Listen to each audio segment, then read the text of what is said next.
चलिए क्लास के साथ जुड़िए, क्लास के साथ जुड़ जाइए और पढ़ना शुरू करते हैं। वीडियो को अपने दोस्तों में शेयर कर दीजिएगा, जो भी ऐसे दोस्त हों आपके जो बिहार दरोगा या फिर अन्य किसी भी एग्जाम को देने जा रहे हो जहाँ पे करंट अफेयर के क्वेश्चन होते हैं, तो ऐसे छात्रों को जोड़ने का काम कीजिए।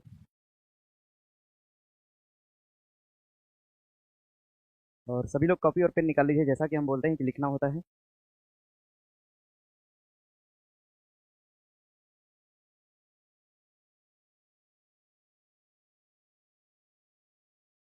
क्वेश्चन कहाँ तक हुआ था? आप लोग भी पढ़ते हुए भी गए हैं, ऐसा लग रहा है मुझे।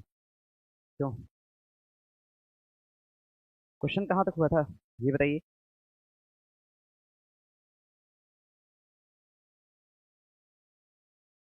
छात्र मुझे प्रेरित कर रहे हैं कि सर आइए आप हमसे कुछ भी लड़िए। अरे ऐसा नहीं करना है, ठीक है।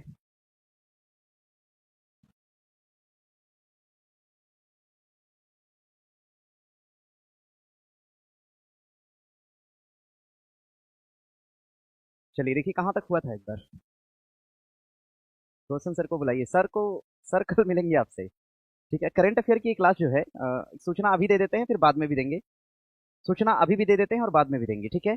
कल एक तरह से रैपिड रिवीजन की एक क्लास मिलेगी आपको, ठीक है। कल एक रैपिड रिवीजन की क्लास मिलेगी और ये सूचना सर के द्वारा दी गई है, मतलब आई है। अब रैपिड रिवीजन में क्या कैसे होना है ये जानकारी तो आपको कल की क्लास में ही मिलेगी। कल कल मतलब सैटरडे को। आज फ्राइडे है, कल सैटरडे को। सैटरडे को एक क्लास मिलेगी आपको। सैटरडे रैपिड रिवीजन की क्लास है और इसमें ओवरऑल मतलब सारा कुछ, ठीक है। सारा कुछ ओवरऑल सर ही मिलेंगे, मतलब रोशन सर मिलेंगे आपसे कल की क्लास में। कल एक रैपिड रिवीजन की क्लास होगी जिसमें कि सर आपसे मिलेंगे और उसमें ओवरऑल जितने भी जरूरी क्वेश्चन हो सकते हैं, और क्योंकि हम लोगों ने पढ़ाया है तो हम लोग को पता है कि कहाँ से क्या है, ठीक है। कितनी चीज़ों को हम लोगों ने छोड़ा है, क्या पढ़ा रखा है। तो जिन चीज़ों को हम लोगों ने नज़रअंदाज किया या छोड़ रखा है उसको कल पढ़ाने वाले हैं। तो कल एक रैपिड रिवीजन की क्लास मिलेगी आपको और ये क्लास जो है सैटरडे यानी कल लगेगी। टाइम लगभग वही होगा जो रोज आप लोग पढ़ते हुए आ रहे हैं, 11 बजे से। और जुड़िएगा आप लोग, ठीक है। सर 500 क्वेश्चन या 200 ये सब फालतू बात है यार, ठीक है। इतना आप लोगों ने इतने लंबे समय से पढ़ा है तो आपको अपने 1 साल की पढ़ाई पर, 1.5 साल की पढ़ाई पर कोई भरोसा नहीं है, ठीक है। यही 100-200 क्वेश्चन या 500-600 प्रश्नों की डिमांड वही करता है जो एकदम पढ़ा ना हो। जब आपने सिलेबस पढ़ा है, सारी चीज़ों को अच्छे से किया है, तो फिर आपको डर किस बात का है, ठीक है। जिसने पढ़ा हुआ है लास्टली मतलब अच्छे से ईमानदारी से अपनी चीज़ों को करा हुआ है, तो उसके लिए फिर 500 600 200 क्वेश्चन कोई मायने नहीं रखते, ठीक है। मेहनत से पढ़ाई करिए, अपने कंटेंट जो आपने बनाया है उस पर भरोसा करिए। सर आंसर दिला दीजिए इसका। आंसर आप लोग को चाहिए तो हम भिजवा देंगे इसको बनवा के टेलीग्राम पे। वैसे तो हम आंसर क्या देना है, हम तो पढ़ाते ही आ ही रहे हैं लंबे समय से और इसमें प्रॉपर डिस्कशन देते भी आ रहे हैं। क्लास आ सकते हैं? नहीं नहीं, क्लास ऑफलाइन नहीं, इसी यूट्यूब वाले फॉर्मेट पे आपसे हम मिलेंगे और ये क्लास संभवतः कल लगेगी। और आज पढ़िए, ठीक है ना। आज पढ़िए, आज करंट अफेयर में जितने भी आपके जरूरी पॉइंट हो सकते हैं, आज डिस्कशन का लेवल थोड़ा सा हाई रखते हैं। डिस्कशन लेवल थोड़ा सा पीक पे रहेगा आज और पढ़ाना शुरू करते हैं, ठीक है। चलिए, दिया है कि प्रत्यक्ष विदेशी निवेश 2024-25 के तहत भारत में शीर्ष हिस्सेदार कौन है। प्रत्यक्ष विदेशी निवेश के तहत भारत में शीर्ष हिस्सेदारी की बात चल रही है। भारत में शीर्ष हिस्सेदार कौन है प्रत्यक्ष विदेशी निवेश के तहत? तो ध्यान रखिएगा, फॉरेन डायरेक्ट इन्वेस्टमेंट। अगर हम एफडीआई की बात करते हैं, एफडीआई फॉरेन डायरेक्ट इन्वेस्टमेंट, अगर हम प्रत्यक्ष विदेशी निवेश की बात करेंगे तो भारत में सर्वाधिक भारत में सर्वाधिक प्रत्यक्ष विदेशी निवेश आता है। ये कहाँ से आता है? सिंगापुर से आता है। कहाँ से आएगा? तो सिंगापुर से आएगा। पूछा क्या है आपसे? प्रत्यक्ष विदेशी निवेश 2024-25 के तहत भारत में शीर्ष हिस्सेदार देश कौन सा है? तो हमने क्या बताया आपसे? सिंगापुर है। सिंगापुर है तो पहले स्थान पे म्यांमार हो नहीं सकता, पाकिस्तान हो नहीं सकता, ठीक है। ध्यान दीजिएगा। तो कौन सा है? सिंगापुर। और सिंगापुर के बाद कौन सा होता है? मॉरिशस। उसके बाद कौन हो जाएगा? America. B is the right answer, बना लीजिएगा इसे। भारत में सर्वाधिक एफडीआई ये कहाँ से आता है? तो ध्यान रखिएगा, सिंगापुर से आता है। नेक्स्ट अगर हम बात करेंगे भारत में सर्वाधिक एफडीआई कहाँ से? सिंगापुर से। और सेकंड टर्म पूछेगा आपसे एफडीआई कहाँ से? तो मॉरिशस से, ठीक है। नेक्स्ट पूछेगा आपसे मॉरिशस, और मॉरिशस के बाद जो तीसरा स्थान हो जाएगा ये किसका होगा? अमेरिका का होगा, ठीक है। एफडीआई लाने वालों में कुछ स्थान इस तरह का है। और भारत में सर्वाधिक एफडीआई ये किस कंपनी के थ्रू आता है? अगर कंपनी का नाम पूछेगा आपसे, कंपनी का नाम, तो ध्यान रखिएगा capital invest company. Capital invest company, capital invest company है, जो कि कंपनी कहाँ की है? सिंगापुर। कैपिटल इन्वेस्ट कंपनी के थ्रू भारत में सर्वाधिक एफडीआई आता है। एफडीआई के संबंध में अगर हम विश्व स्तर पर बात करते हैं, विश्व स्तर पर अगर एफडीआई के संबंध में अगर हम बात करेंगे तो जरा ध्यान दीजिएगा। वैश्विक स्तर पर अगर हम बात करते हैं, वैश्विक स्तर पर एफडीआई के संबंध में अगर हम बात करेंगे तो भैया ध्यान रखिएगा, सर्वाधिक जो एफडीआई है वैश्विक स्तर पर, सर्वाधिक एफडीआई ये कौन लाता है? तो अमेरिका लाता है। ठीक है, वैश्विक स्तर पर सर्वाधिक एफडीआई जो है ये कहाँ पर रिसीव होता है? तो अमेरिका के अंदर। और भारत के राज्यों में अगर भारत की अगर हम बात करते हैं, भारत इस रैंकिंग में कौन सा स्थान रखता है? तो 16वां स्थान रखता है।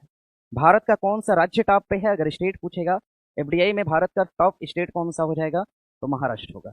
इस बात को ध्यान दीजिएगा। एफडीआई रिसीव करने में यानी प्रत्यक्ष विदेशी निवेश को लाने में भारत का टॉप राज्य कौन है? महाराष्ट्र है।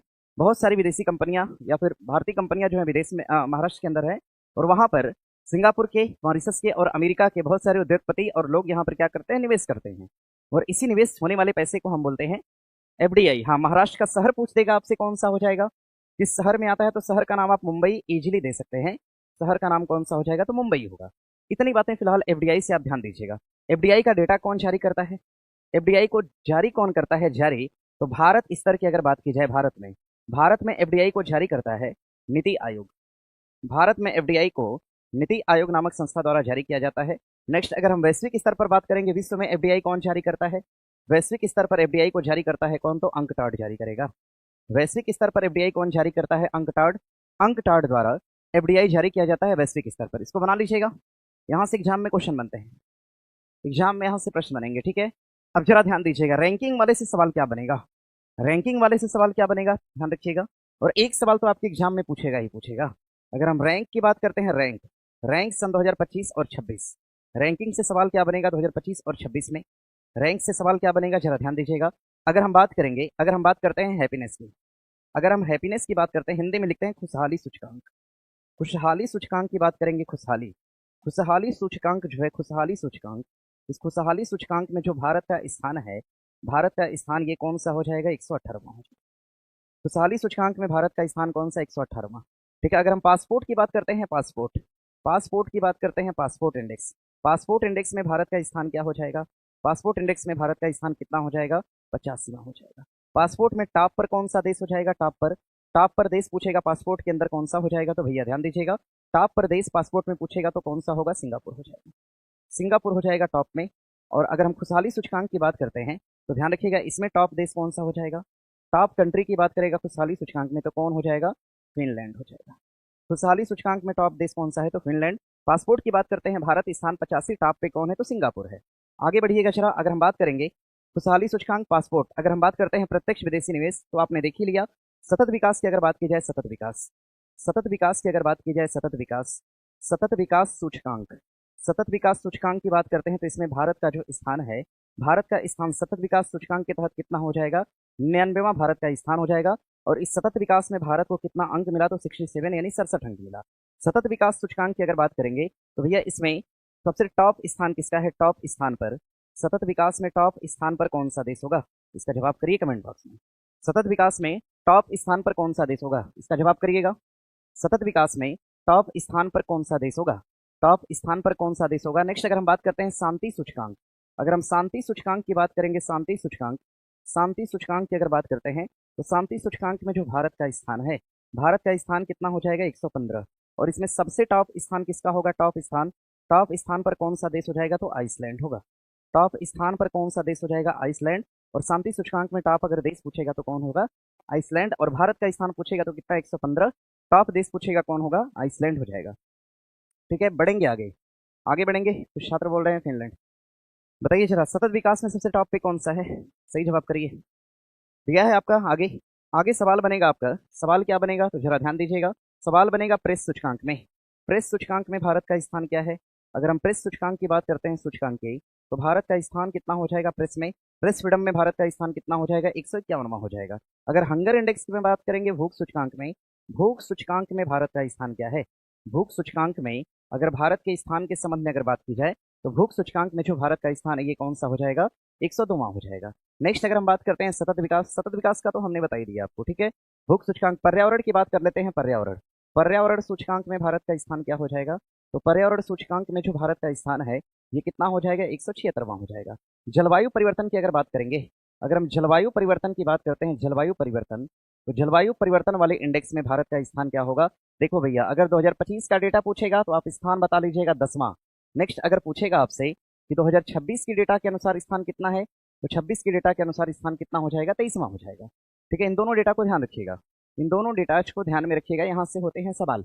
ठीक है, 23वां, 123 मत लिखो, ठीक है, समझे ना, खाली 23 लिखो। इस सब दबाने के चक्कर में कुछ भी लिखता है। 10 को बना देगा 1000, 1 लाख, 10 लाख।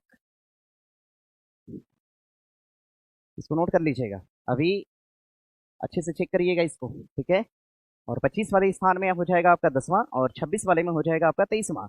बात हम किसकी कर रहे हैं, तो जलवायु परिवर्तन सूचकांक की कर रहे हैं, इस बात को ध्यान रखिएगा। चलिए आगे बढ़ेंगे। आगे देखिए सवाल बनेगा आपका, सवाल क्या बनेगा, नोट कर लीजिएगा। आगे सवाल बनेगा, सवाल ये बनेगा, क्वेश्चन बनेगा आगे। आगे प्रश्न बनेगा आपका, प्रश्न बनेगा, क्या छूट रखा है, सब कुछ तो है। सतत विकास भी हो गया, ह्यूमन डेवलपमेंट, मानव विकास। अगर हम मानव विकास की बात करते हैं, मानव विकास की अगर हम बात करते हैं, मानव विकास में भारत का स्थान कितना हो जाएगा, भारत तो 130वें स्थान पर है। मानव विकास में भारत का स्थान कितना हो जाएगा, 130वां हो जाएगा। अब देखिए रैंक इंडेक्स से सवाल क्या बना है एग्जाम में, 2025 के परीक्षाओं में रैंक इंडेक्स से जो भी सवाल पूछा है एक बार नोट करने का प्रयास कीजिएगा।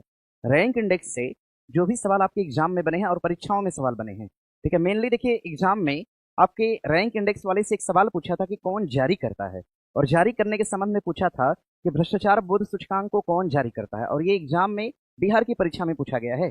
तो सवाल बनेगा, अगर सवाल बनेगा कि इंडेक्स जारी कौन करता है, तो जारीकर्ता के संबंध में अगर सवाल बनता है एग्जाम में, जारीकर्ता के संबंध में, तो ध्यान रखिएगा सबसे पहली बात मानव विकास सूचकांक कौन जारी करेगा।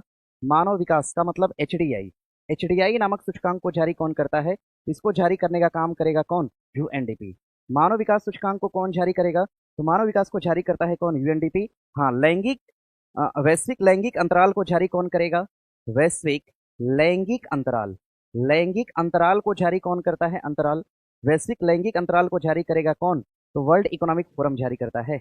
वर्ल्ड इकोनॉमिक फोरम द्वारा इसको जारी किया जाता है, वर्ल्ड इकोनॉमिक फोरम द्वारा इसको जारी किया जाता है। और क्या पूछेगा, जलवायु परिवर्तन सूचकांक कौन जारी करता है।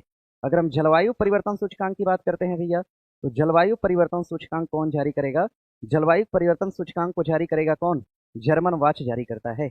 जलवायु परिवर्तन सूचकांक कौन जारी करेगा, जर्मन वाच करेगा। नेक्स्ट अगर पूछेगा भ्रष्टाचार बोध सूचकांक, देखिए यही पूछा था भ्रष्टाचार बोध, बिहार की परीक्षा में सवाल बना था। भ्रष्टाचार बोध सूचकांक इसको जारी कौन करता है, तो ट्रांसपेरेंसी इंडेक्स करता है। ट्रांसपेरेंसी इंडेक्स द्वारा भ्रष्टाचार बोध सूचकांक को जारी किया जाता है। भ्रष्टाचार बोध सूचकांक को कौन जारी करेगा, तो ट्रांसपेरेंसी इंडेक्स करता है। ऊर्जा संक्रमण सूचकांक कौन जारी करेगा, तो यह भी विश्व आर्थिक मंच जारी करता है। ऊर्जा संक्रमण सूचकांक कौन जारी करता है, तो ऊर्जा संक्रमण सूचकांक भी जारी करेगा कौन, तो ये भी विश्व इकोनॉमिक फोरम जारी करता है।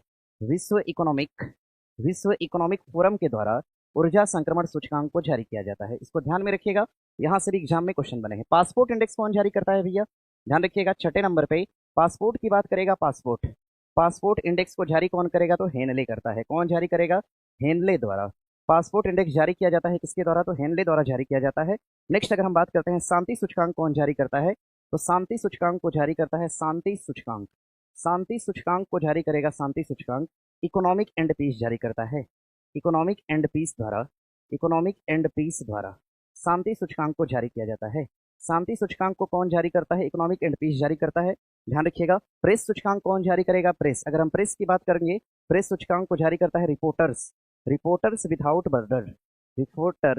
विदाउट बर्डर्स द्वारा। ध्यान रखिएगा, ये प्रेस सूचकांक को जारी किया जाता है। हाँ, इनोवेशन इंडेक्स कौन जारी करेगा, तो बौद्धिक संपदा संगठन। इनोवेशन इंडेक्स की बात करेगा, इनोवेशन इंडेक्स कौन जारी करता है, इनोवेशन इंडेक्स को जारी करेगा कौन, तो बौद्धिक संपदा संगठन जारी करता है। बौद्धिक संपदा संगठन द्वारा इनोवेशन इंडेक्स को जारी किया जाता है। एक सवाल यहां से बना था, मैंने सारा बोल दिया, ठीक है। एक क्वेश्चन यहां से बना था, एक प्रश्न बना था और मैंने सभी के बारे में बता दिया, इस चीज को ध्यान रखिएगा। एक क्वेश्चन केवल भ्रष्टाचार वाला बना था और मैंने सारा कुछ बता दिया है, एक बार देख लीजिएगा। यहां से एग्जाम में सवाल आने के चांस होते हैं। फायर पावर की बात करेगा, ग्लोबल फायर पावर, एक छात्र बोल रहे हैं ग्लोबल फायर पावर की अगर बात करेगा और एशिया पावर की बात करेगा, इन दोनों में थोड़ा सा फर्क है और फर्क बना के रखिएगा। ग्लोबल फायर पावर की बात करेगा, global global global fire power, global fire power power की अगर बात करता है, ग्लोबल फायर पावर इंडेक्स में भारत का स्थान क्या हो जाएगा? भारत का स्थान तो भैया ग्लोबल के तौर पे तो चौथा है, लेकिन एशिया की बात करेगा, एशिया एशिया फायर पावर की बात करेगा, एशिया फायर पावर की अगर बात करेगा तो इसमें भारत का स्थान क्या हो जाएगा? तो इसमें भारत का स्थान हो जाएगा तीसरा। इस बात को ध्यान में रखिएगा। और दोनों में टॉप पे कौन है? तो अमेरिका है। ठीक है, दोनों में टॉप पे कौन है? अमेरिका। दोनों में टॉप पे कौन है? अमेरिका। दोनों में टॉप पे कौन है? अमेरिका। अच्छा, हुरून ग्लोबल यूनिकॉर्न इंडेक्स जारी किया गया। यूनिकॉर्न में सबसे टॉप पे, कल पढ़ा रहे थे आपको, बताइए जरा। ग्लोबल हुरून यूनिकॉर्न जारी किया गया।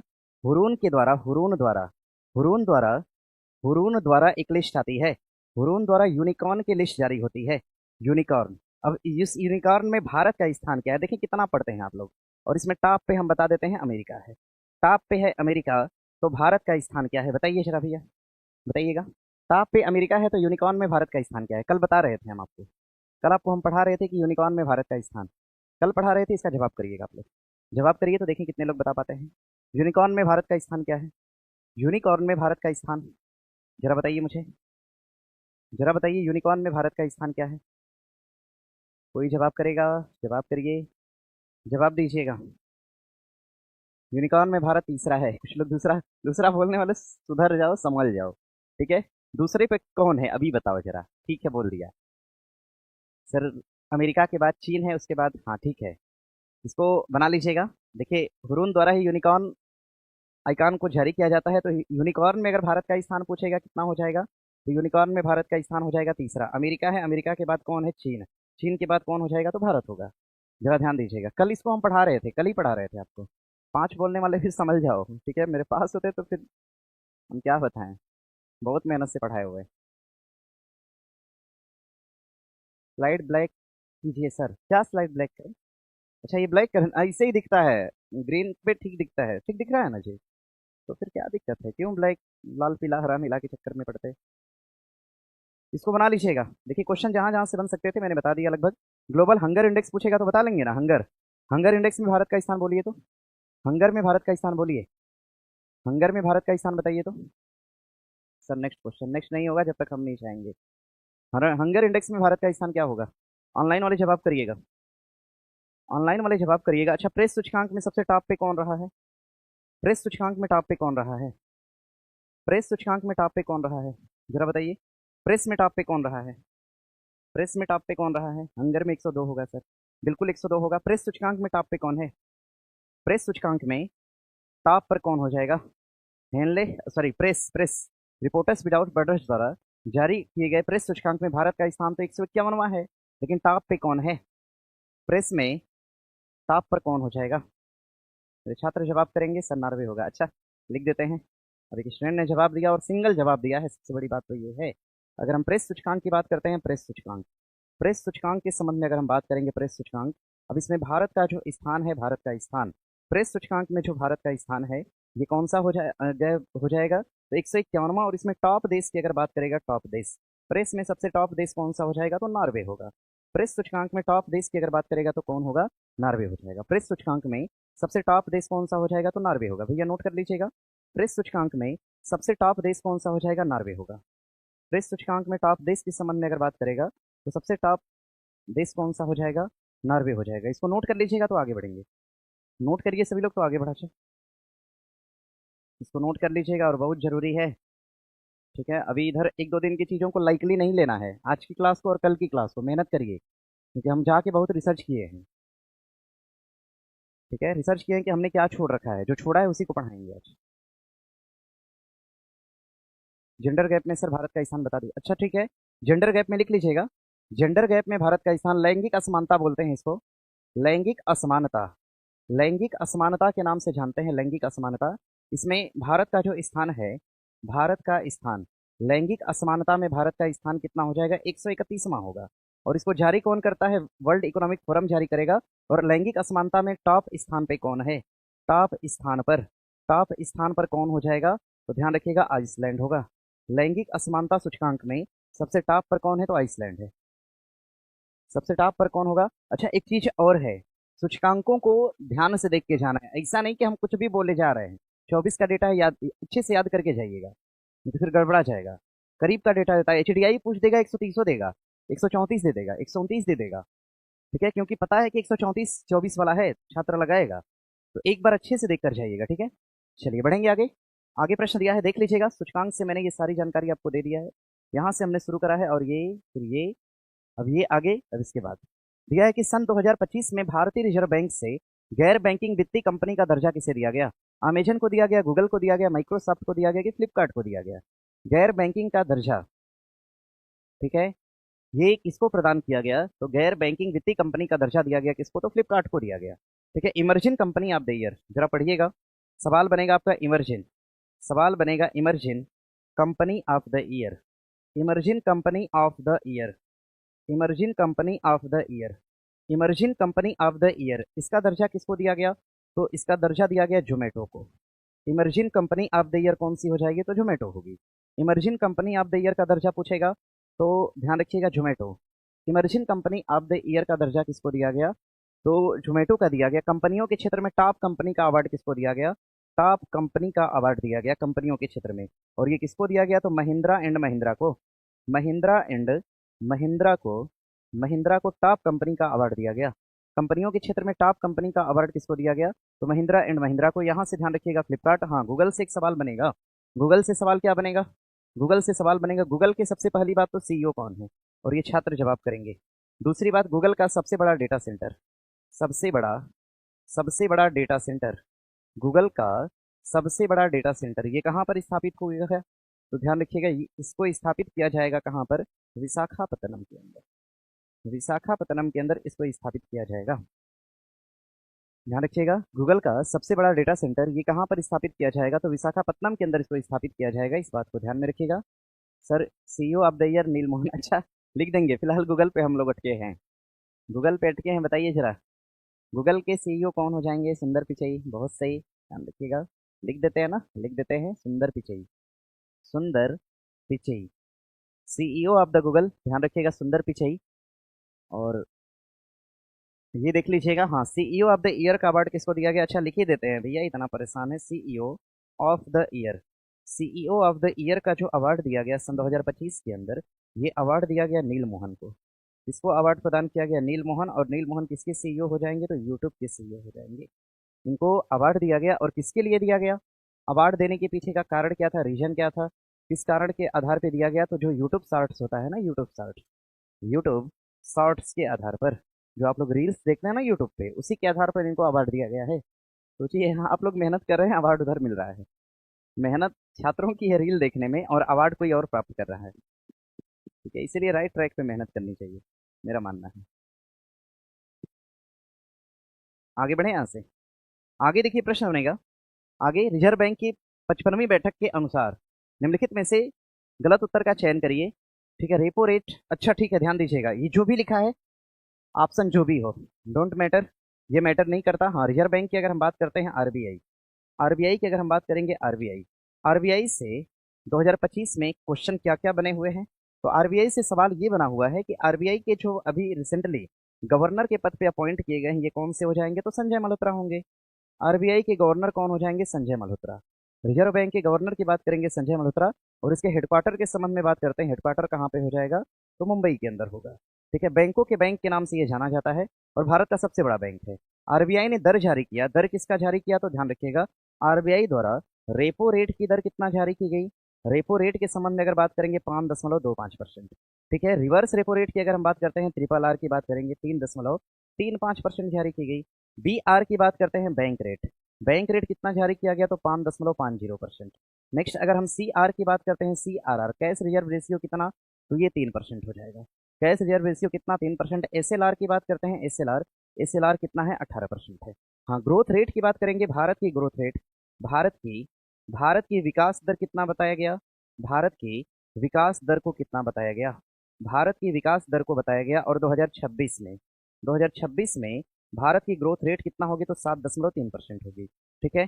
और पूछेगा आपसे मुद्रास्फीति की दर कितनी होगी, मुद्रास्फीति के बारे में अगर पूछता है, मुद्रास्फीति की दर, मुद्रास्फीति की दर के बारे में अगर सवाल बनेगा तो कितनी हो जाएगी, 4.5% हो जाएगी। इसको ध्यान में रखिएगा, ये सारा जो रेट है डाटा है, ये रिजर्व बैंक के द्वारा जारी किया गया, इस बात को याद रखिएगा। बहुत सारे छात्रों को मैंने इसके बारे में जानकारी दे रखा है ऑलरेडी, और क्लास में हमने कई बार बोला है, कई बार मतलब मल्टीपल टाइम हम रिपीट किया है। हाँ, राजकोषीय घाटा की अगर हम बात करते हैं, राजकोषीय घाटा, भारत का जो राजकोषीय घाटा है, भारत का भारत का राजकोषीय घाटा, भारत के राजकोषीय घाटा के संबंध में अगर हम बात करेंगे, तो भारत का जो राजकोषीय घाटा है, ये वर्तमान वित्त वर्ष के लिए दिखाया गया 4.4, कहा गया इसको घटा के कितना करना है, तो 4.1% तक ले जाना है। ये देख लीजिएगा एक बार, जरूरी सा डेटा है। हाँ, भारत की अर्थव्यवस्था के संबंध में अगर बात करेंगे, अर्थव्यवस्था, भारत की अर्थव्यवस्था के संबंध में बात करते हैं, अर्थव्यवस्था के संबंध में, तो भारत की इकोनॉमी ग्लोबल स्तर पे कौन सी है, तो चौथी है, क्योंकि सबसे टॉप अर्थव्यवस्था में कौन आता है, अमेरिका, अमेरिका के बाद कौन आता है, तो चीन आता है, चीन के बाद आता है आपका जर्मनी, जर्मनी के बाद कौन आता है, भारत आता है, भारत के बाद इकोनॉमी में कौन आएगा टॉप पर, तो जापान आएगा।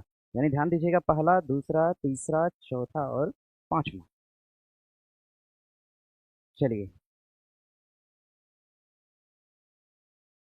सर, फोर्थ पीछे जापान को छोड़ दिया। हाँ, जापान को पीछे छोड़ के भारत चौथा बना है। ठीक है, आगे चल के किसको पीछे छोड़ेगा, तो जर्मनी को छोड़ेगा।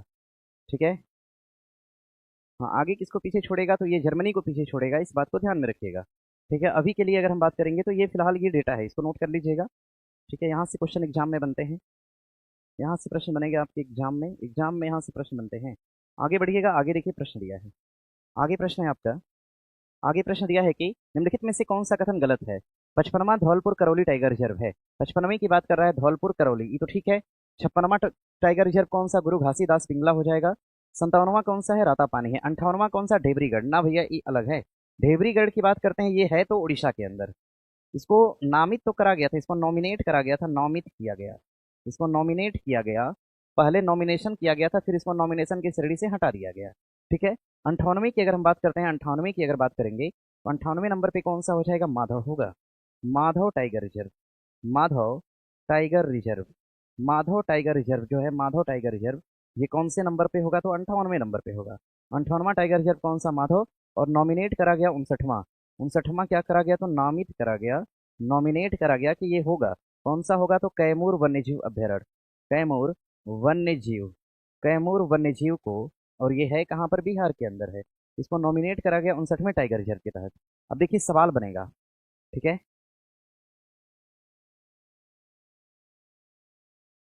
सर एग्जाम में क्वेश्चन कहाँ से नहीं बनते हैं, ये बताइए। ठीक है, अभी तो आप लास्ट टाइम पता नहीं मुझसे जुड़े होंगे।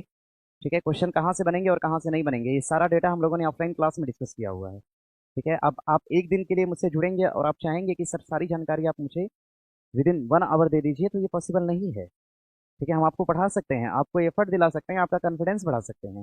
भाई डेटा ज़्यादा देने का मतलब है कि आपके कॉन्फिडेंस लेवल को हम बढ़ा रहे हैं। जितना आप रिवीजन करिएगा, उससे 5 गुना रिवीजन हम करा रहे हैं यहाँ से, इस बात को ध्यान दीजिएगा। और सारा डेटा, सबसे बड़ी बात है कि एक जगह पे आपको लाके दे रहे हैं, सारा डेटा घूम फिर के सारा डेटा आपको एक जगह पे लाके दे रहे हैं।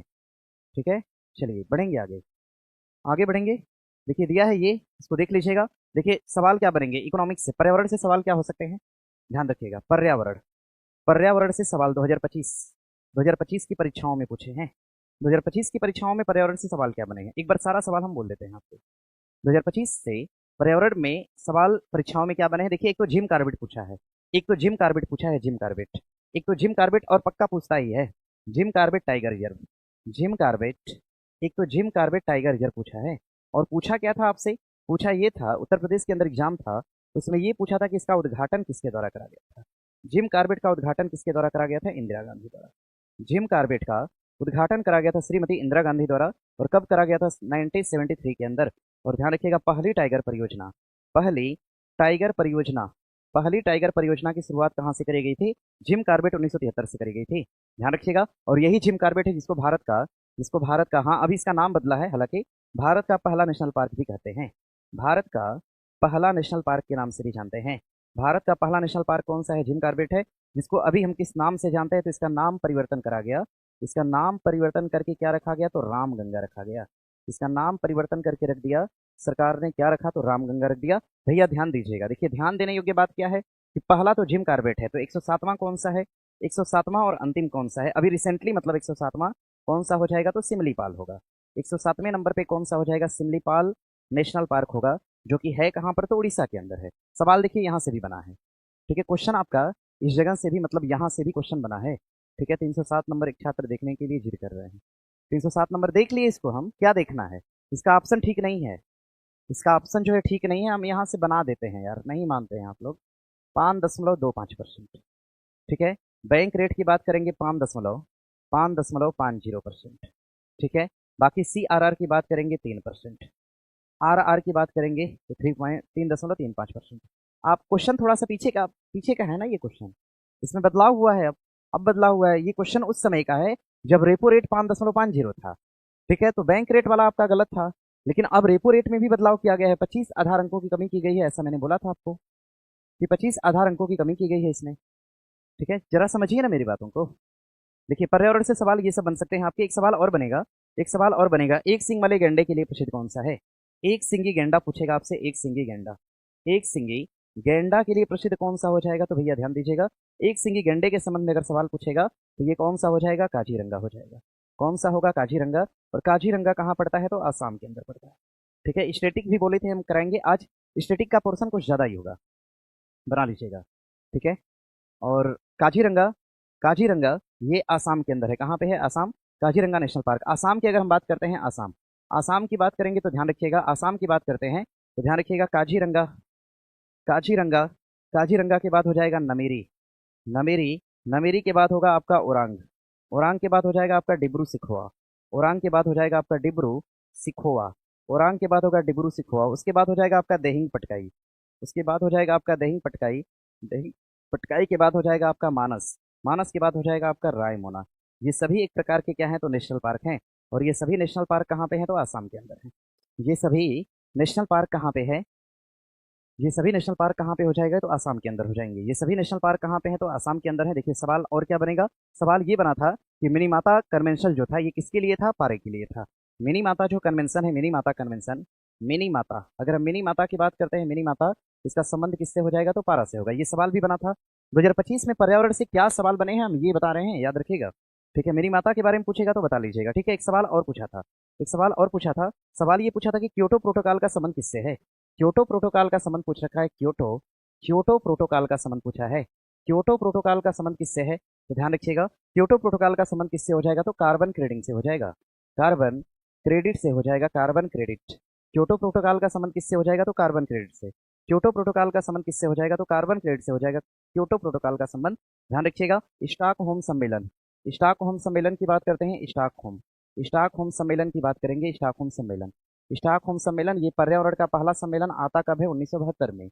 और ये पर्यावरण का सम्मेलन कौन सा है? तो पहला सम्मेलन है। ठीक है, अब देखिए सवाल क्या बनेगा, पॉप्स, पॉप्स था, पॉप्स, पॉप्स एक प्रकार की स्कीम थी, और ये स्कीम किस में लाई गई थी? तो स्टॉकहोम सम्मेलन के अंतर्गत इस स्कीम को लाया गया था, इसको ध्यान रखिएगा। पर्यावरण 2025 से बनने वाले और क्या सवाल हो सकते हैं? तो ध्यान रखिएगा, पर्यावरण, पर्यावरण 2025 के एग्जाम में पूछे गए और क्या सवाल हैं? तो और देखिए क्वेश्चन और बना है, सवाल क्या बना है? ध्यान दीजिएगा, सवाल एक और बना है, क्वेश्चन बना है आपका, क्वेश्चन बना है यहाँ से, प्रश्न बना है। स्टॉकहोम सम्मेलन तो बता ही दिया हमने, यूएनईपी का गठन करा गया था इसी के तहत।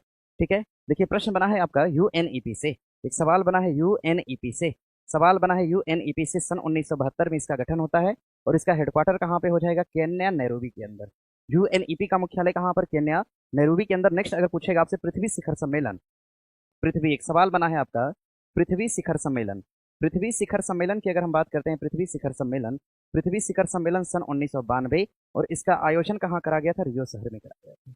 1992 आयोजन कहाँ करा गया था इसका? रियो शहर में करा गया था, इस बात को ध्यान रखिएगा। और देखिए क्योटो प्रोटोकॉल को अपनाया गया, क्योटो प्रोटोकॉल को अपनाया गया, क्योटो प्रोटोकॉल, क्योटो प्रोटोकॉल को अपनाया गया, क्योटो प्रोटोकॉल को अपनाया, क्योटो प्रोटोकॉल को अपनाया गया, कौन अपनाया भैया?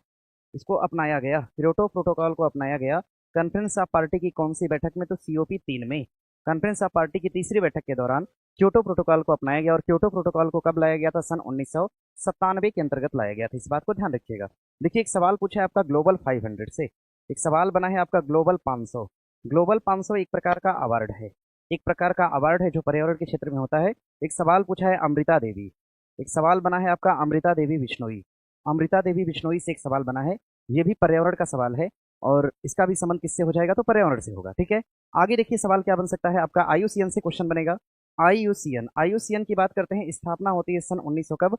48 में। इसका हेडक्वार्टर कहाँ पे हो जाएगा? इसका हेडक्वार्टर हो जाएगा स्विट्जरलैंड के अंदर, स्विट्जरलैंड के अंदर हेडक्वार्टर हो जाएगा। आईयूसीएन द्वारा जारी किया गया, क्या जारी किया गया? तो रेड डाटा बुक जारी किया गया। आईयूसीएन द्वारा रेड डाटा बुक जारी करा गया, कब जारी किया गया? तो 1964 में पहली बार जारी किया गया। रेड डेटा बुक जारी करा गया आईयूसीएन द्वारा और 1964 में इसको पहली बार जारी किया गया। इस बात को ध्यान में रखिएगा। देखिए एक सवाल और बनेगा। सवाल क्या बनेगा?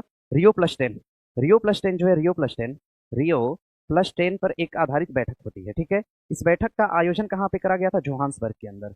जोहान्सबर्ग के अंदर इस बैठक का आयोजन करा गया, रियो प्लस 10। और हाँ, रियो, ध्यान रखिएगा, रियो प्लस 20 की एक बैठक का भी आयोजन किया गया। 10 साल बाद बैठक, रियो प्लस 10 का मतलब, और रियो प्लस 20 का मतलब 20 साल बाद बैठक। और ये बैठक कहाँ पर होती है? तो रियो डी जेनेरियो के अंदर, रियो डी जेनेरियो के अंदर इस बैठक का आयोजन करा गया। रियो डी जेनेरियो के अंदर इस बैठक का आयोजन करा गया। देखिए पृथ्वी सम्मेलन के 10 साल बाद होने वाली बैठक को हमने रियो प्लस कहा, रियो प्लस 10 कहा, और 20 साल होने वाली बात बैठक को हमने रियो प्लस 20 कहा। और इसका आयोजन कहाँ पर? तो बना लीजिएगा, ठीक है। हाँ, आईयूसीएन की बैठक कहाँ पर? अबू धाबी के अंदर। आईयूसीएन की बैठक पूछेगा आपसे, बैठक, आईयूसीएन की बैठक कब वाली? सन 2025 वाली।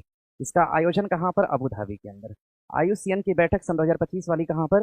तो अबू धाबी के अंदर इस बैठक का आयोजन किया गया। आईयूसीएन की बैठक सन 2025 वाली कहाँ पर? अबू धाबी के अंदर। आप लोग आज क्लास के साथ बने रहिएगा, आज बजट का पूरा डेटा देने वाले हैं क्लास में। लास्ट टाइम क्लास आज लंबी चलेगी। क्लास अभी से लेकर लगातार, मतलब क्वेश्चन खत्म होने से लेकर लगभग 5 बजे तक का हमने समय रखा है कि क्लास को हम लेंगे, और इसमें बजट का डेटा हम देने वाले हैं। Budget complete, complete budget, complete योजना, कंप्लीट बजट देंगे, कंप्लीट योजना देंगे, और कंप्लीट जितने भी सम्मेलन हुए हैं, योजना, बजट, सम्मेलन, अपॉइंटमेंट, कुछ कुछ डेटा ऐसा है जिसको हम पूरा पढ़ाने वाले हैं, मतलब प्रॉपर, ठीक है।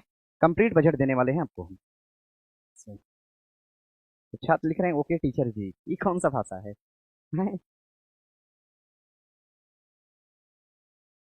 सर याद नहीं हो रहा है सर, याद नहीं होता है सर, तो याद करने का प्रयास कीजिए।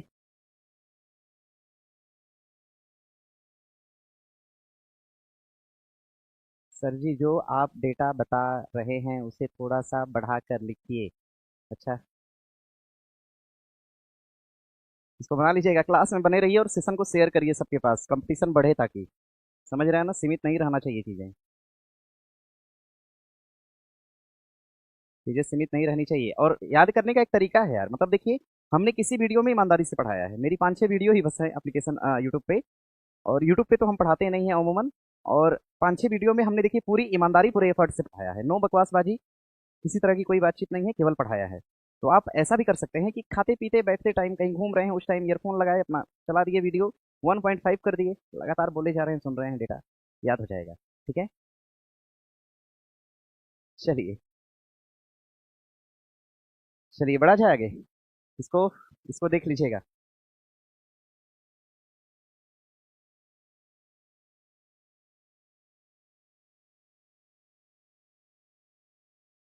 चलिए प्रश्न दिया है, सर जो आएगा वही बताइए, जो आएगा वही बताएंगे, क्योंकि हमको वही याद होता है जो एग्जाम में पूछा है, समझे ना। ये बना लीजिएगा। देखिए सवाल और क्या यहाँ से हो सकता है, क्वेश्चन और बनेगा यहाँ से, थोड़ा सा एक स्लाइड बस और बताएंगे आपको, एक स्लाइड के लिए और थोड़ा सा वेट कर लीजिएगा, एक स्लाइड और है, जरूरी क्वेश्चन छूट जाएगा यार, पूरा मेहनत बेकार हो जाएगी। देखिए एक सवाल और है, वर्ल्ड मेट्रोलॉजिकल ऑर्गेनाइजेशन, डब्ल्यू की अगर हम बात करते हैं, डब्ल्यू इसके हेडक्वार्टर से सवाल बना है, हेडक्वार्टर से। और डब्ल्यू का जो मुख्यालय है ये कहाँ पर हो जाएगा? जेनेवा के अंदर हो जाएगा। ये कहाँ पर होगा? तो जेनेवा के अंदर हो जाएगा, जेनेवा में डब्ल्यू का मुख्यालय। और ग्रीन पीस की अगर हम बात करते हैं, ग्रीन पीस, ग्रीन पीस का मुख्यालय कहाँ पर हो जाएगा?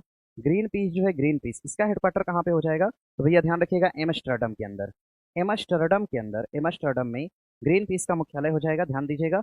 हाँ, प्रश्न करेगा आपसे, प्रश्न